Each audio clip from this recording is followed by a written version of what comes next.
शिक्षा विभाग ने लेटर जारी कर दिया है और उसके बाद सबको लग रहा है कि अब आंसर की कुछ दिन में आ जाएगा, कट ऑफ भी कुछ दिन में आ जाएगा। ऐसे में हमने फोन घुमाया स्टूडेंट लीडर सौरभ को, छात्र सौरभ को, और उसके बाद बातचीत किया आरक्षण के मुद्दे पर, आंसर की पर, वन कैंडिडेट वन रिजल्ट पर और कोचिंग संस्थानों पर जो एक्शन लिया जा रहा है उस पर भी हमने बातचीत किया। क्या कुछ कह रहे हैं छात्र सौरभ बीपीएससी तैयारी 3.0 को लेकर, तो आप सीधे सुन लीजिए। हेलो से देखते हैं रिजर्वेशन वाले मुद्दे पर नोटिस जारी हुई है। अब क्या लगता है कि इस नोटिस के बाद आंसर की जो है कट ऑफ जो है वो जल्द जारी होगा? देखिए, निश्चित रूप से जिस तरह की बातें हो रही थी टीआरई परीक्षा के बाद और इस तरह की हुई कि शिक्षक बहाली में 87,000 पदों की परीक्षाएं हुई और उसके बाद ये था कि अभी जल्द ही इसका जो है आंसर की जारी होगा, उसके बाद फिर बताया जाएगा आगे क्या होगा। तो सारी चीजें तो अब अभी एक नोटिस आया है कि जो पहले की तरह जो नियम है 50% आरक्षण 1 to 5 से लेकर 6 to 8 जो रोस्टर क्लियरेंस हुआ है, उस मामले में अब सरकार ने फैसला किया है कि अब जो रिजल्ट का प्रकाशन है हम कैसे करेंगे। हम तो पहले से भी कह रहे थे और बिहार सरकार ने कहा कि जो 65% आरक्षण का दायरा है उसको पटना उच्च न्यायालय ने खारिज किया, तो उच्चतम न्यायालय में मामला गया। उच्चतम न्यायालय ने भी पटना उच्च न्यायालय के फैसले को यथावत रखा। उस मामले में फिर आगे की कार्रवाई होने की बात रखी गई है। तो हम लोग अब आगे क्या करने जा रहे हैं ना, निश्चित रूप से हम लोग सारी चीजों पर आगे बढ़ रहे हैं और जो आज जो नोटिस आया है इस बात को साबित करता है कि बीपीएससी 3 जिसमें शिक्षक अभ्यर्थी और सब लोग आगे बढ़ेंगे और हम लोग काम करेंगे।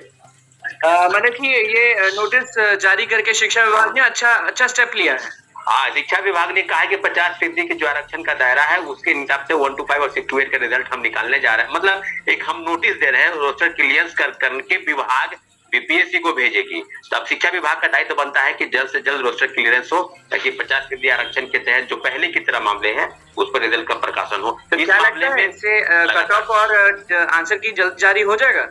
जैसे ही रोस्टर क्लियरेंस होगा, जो सीटों का वो है वो 1 to 5 और 6 to 8 का सब चीजों पर कट ऑफ जरूर जारी होगा और कट ऑफ को लेकर भी काफी विवाद चल रहा है।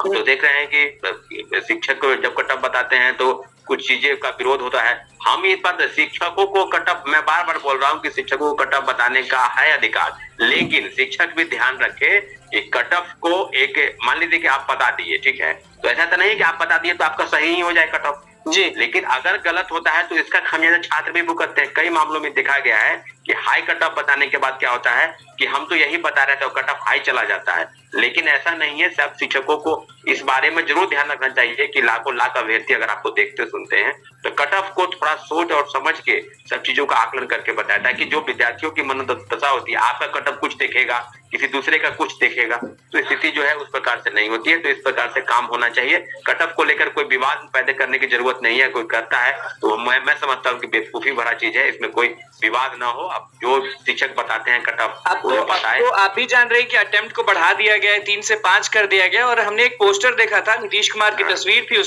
उसमें साफ लिखा हुआ था कि अगर किसी का टीआरई 4 में नहीं होता है तो वो टीआरई 5 में बैठ सकता है। यानी टीआरई 5 तक बात पहुंच गया है, लेकिन अब तक कोई ये नहीं बोल रहा है कि 1 कैंडिडेट 1 रिजल्ट होगा। टीआरई 3 में हम वादा करते हैं कि जितने भी सीट्स पे बात हुई है वो पूरे सीट्स भर दिए जाएंगे। ये कोई क्यों नहीं बोल रहा है? देखिए, बात ये कि हम लोग पहले से भी कह रहे थे कि टीआरई 3 में कई लोगों को मौका नहीं मिला और 5 बार बैठने की जो बाध्यता थी इस पर हम लोग कह रहे थे कि 3 बार ही बैठेगी तो मौका, तो परीक्षा तो हुई नहीं, काफी दिनों के बाद परीक्षा हुई, एसटीईटी 11 उसके बाद 19, तो कई लोग का उम्र खत्म ना, कोई एक बार ही बैठे या कोई 2 बार बैठे। एसटीईटी वाले का आप मुद्दा देख रहे होंगे लगातार कि सुनवाई पे सुनवाई हो रही है और वो लोग अभी भी तड़प रहे हैं। हाँ, वही हम कह रहे हैं ना कि जब मौका जब मिला ना, जब एसटीईटी की परीक्षाएं नहीं हुई, लोग पात्रता परीक्षा पास नहीं है, तो फिर कैसे वो परीक्षा में बैठेंगे। तो इसलिए हम लोग का डिमांड था जिसको बिहार सरकार ने माना है और 3 बार से बढ़ाकर उसको 5 बार किया है बैठने के लिए। तो हम लोग सब चीजों पर देख रहे हैं। सरकार की गंभीरता अगर है इस बात पर तो 1 to 1 सभी सीटों को भरने की बात होनी चाहिए। पूरा परिणाम के लिए नहीं ऐसा कि आपसे फिर हम डिमांड करें, फिर प्रोटेस्ट में जाएं, बीपीएससी का घेराव करें, जो कहते तरीके से जो लड़ने की बात है।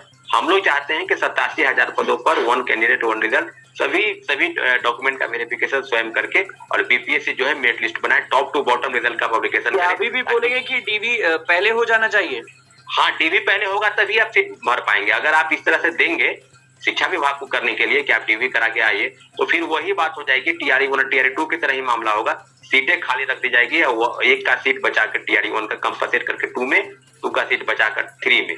तो हम लोग यही चाहते हैं कि पहले डीवी हो, तब रिजल्ट का पब्लिकेशन हो, top to bottom merit list wise जो है तमाम कैटेगरी के 1 to 5 से लेकर 11-12 तक सब सीटों को भरा जाए। स्टूडेंट लीडर हैं आप सौरभ जी, बिहार की बात हो या दिल्ली की बात हो, आप एकदम सब जगह जाते हैं। दिल्ली में आप राजेंद्र नगर भी घूमे होंगे, तो उसी का मुद्दा देख लेते हैं, क्योंकि दिल्ली में जो स्थिति है वो बहुत ही अलग सी हो चुकी है। लोग जो है वो बहुत परेशान हैं। तो वैसे ही में अब पटना में भी जितने भी कोचिंग सेंटर्स है ना, वहां पे अब एसडीएम पहुंच रहे हैं, पुलिस प्रशासन पहुंच रही है, और अगर उनको थोड़ा सा भी नेगेटिव पॉइंट दिख रहा है तो कोचिंग को सील कर दिया जा रहा है। खान सर की कोचिंग को बंद कर दिया गया फिलहाल। इसको किस तरह से देख रहे हैं, मतलब कि ये सब चीज सही हो रहा है, गलत हो रहा है? देखिए, बात यह है कि जो बिल्डिंग बायलॉज है या फायर की जो रूल रेगुलेशन है या नियम के अनुसार जो कोचिंग संस्थान में होने चाहिए सुरक्षा के मानक, ये तो पहले से तय होना चाहिए। अभी हाल में दिल्ली में जो घटना घटी तब तो पूरे प्रशासन की नींद टूटी कि नहीं, हर जगह होना चाहिए, बेसमेंट में नहीं होना चाहिए, तो किस तरह से क्लासेस चल रहे हैं, ये बात तो पुलिस प्रशासन को पहले तय करना चाहिए ना। अब दिल्ली में घटना घट गई तो फिर पटना में बता रहे हैं। अब पटना में क्या पूरे देश में छापे मर रहे हैं, पुलिस प्रशासन घूम रही है। हम लोग स्पष्ट कहते हैं कि कहीं ना कहीं पुलिस प्रशासन से चूक हुई है। कोचिंग इंस्टीट्यूट चलेंगे और भेड़ बकरी की तरह स्टूडेंट को बैठाए, जो बेरोजगारी का हाल है उसमें यही स्थिति है। सिर्फ खान सर की बात नहीं है, सब जगहों पर लगभग जो लोग उसके सुरक्षा के मानक सब खिलवाड़ कर रहे हैं उनके ऊपर ठोस कार्रवाई। जब विकास देवकीर्ति सर और बड़े बड़े कोचिंग संस्थान में ताले लगे हैं तो फिर खान सर में भी ताले लगे, कोई बचेगा नहीं। लेकिन प्रशासन अगर अभी कर देगी कार्रवाई, फिर बाद में वही स्थिति आ जाएगा। छात्र, आप एक एक छात्र का देखिए ना भाई, खान सर का वीडियो ही उठाकर आप देख लीजिए। एक एक क्लास में 2-3 हजार लोग बैठते हैं और आने और जाने का, इंटर करने का, विजिट होने का मात्र एक रूम है या दो अलग अलग सीढ़ी है। तो ये देख लीजिए, सब चीजों पर हम लोग सोच रहे हैं कि क्या होना चाहिए। सुरक्षा के मामले में खिलवाड़ नहीं होना चाहिए, प्रशासन को इसका ध्यान रखना चाहिए। प्रशासन घूम रही है, पटना के जितने भी लाइब्रेरी हो गए, पटना में जितने भी कोचिंग संस्थान हो गए, वहाँ पुलिस प्रशासन एकदम घूम रही है लगातार। देखिए, हम यही कहेंगे कि सब संस्थानों को, कल डिस्ट्रिक्ट मजिस्ट्रेट बैठक भी हुई थी कोचिंग संस्थान के जो हेड थे, प्रमुख थे, उनके साथ। तो बात यह है कि जो भी उनको रूल रेगुलेशन मिला है उसके तहत अपने बच्चों के साथ, उनके भविष्य के साथ खिलवाड़ न करे। ये कोचिंग खिलवाड़ होता है कि नहीं पटना में सौरभ जी? हाँ, बिल्कुल होता है, क्योंकि हम कई जगहों पर देखे हैं, कई संस्थान ऐसे हैं जहाँ पर भेड़ बकरी की तरह, मुर्गी की तरह जो है ना, जैसे कबूतर खाना में लोग बैठता है वैसे छात्रों को बैठाकर और पैसे की उगाई करते हैं। उसके साथ कौन सा व्यवहार हो रहा है? आप बेंच डेस्क पर सही नहीं है, वहां पर पानी पीने की व्यवस्था सही नहीं है, वॉशरूम सही नहीं है, आने जाने की व्यवस्था सही नहीं। तो अगर कोई भगदड़ मचता है, भूकंप अगर आ जाएगा, भूकंप छोड़िए ना, एक छोटी सी बात अगर हो जाएगी तो मुझे लगता है कि उसमें 3 ही मरे हैं ना दिल्ली में, यहाँ 300 और 3000 भी हो सकते हैं। इसका ध्यान रखना चाहिए। इसको ध्यान में रखते हुए कोचिंग प्रशासन और पटना पुलिस प्रशासन सबको ध्यान रखना है, तभी होगा। नहीं तो ऐसे क्या होगा? कुछ नहीं है, इस तरह से व्यवस्थाएं थोड़ी बदलेगी। आज पुलिस देख रही है, कल थोड़ी देखेगी। सभी को तय करना है, छात्रों को भी और शिक्षक जो है, जो पढ़ा रहे हैं, कोचिंग चला रहे हैं, उनको भी देखना है। सिर्फ पैसे की उगाही आप नहीं करें, छात्रों के साथ आप इस तरह का चीज नहीं करें। उनको बैठने के लिए पर्याप्त जगह और निकलने और आने जाने का पर्याप्त, जो भी फी है वो तो पे कर ही रहे हैं, आपको दे ही रहे हैं, इसका भी ध्यान होना चाहिए। बिल्कुल, मतलब कि आप सीधे आप कह रहे हैं कि जो चीज हो रहा है वो सही हो रहा है, और शिक्षा विभाग ने जो निकाला है लेटर, उससे साफ हो गया कि बस कुछ दिन में आंसर की और कट ऑफ जारी हो जाएगा। ऐसा तो है, ऐसा लगता है। चलिए, बहुत बहुत धन्यवाद सौरभ जी जुड़ने के लिए। आपने सुन लिया कि छात्र का सौरभ क्या कुछ कहना था बीपीएससी टीआरई 3.0 के आंसर की को लेकर, कट ऑफ को लेकर, शिक्षा विभाग ने जो लेटर जारी किया उसको लेकर। तो आपने सुन लिया, अब देखना होगा कि कट ऑफ और आंसर की कब आता है, क्योंकि शिक्षक अभ्यर्थी बहुत बेचैन से हो चुके हैं और बहुत बेताब भी है कि जल्द से जल्द हमारा सब चीज हो जाए। और ये मुद्दा सबसे ऊपर है कि 1 कैरेट 1 रिजल्ट को लेकर, क्योंकि इस बार टीआरई 3.0 में जितने भी सीट्स हैं वो सीट्स को भरना शिक्षा विभाग और बीपीएससी आयोग का जिम्मा है। तो दोस्तों, आप लोगों ने स्पष्ट रूप से सुन लिया यहाँ पर कि सौरभ सर की क्या कुछ बातें हो रही हैं। स्पष्ट रूप से पूरी बातें इन्होंने यहाँ पे की और कहा जा रहा है कि अब जल्द से जल्द आपको जो है अपना रिजल्ट मिलने वाला। दोस्तों, वीडियो में इतना ही, धन्यवाद, जय हिंद।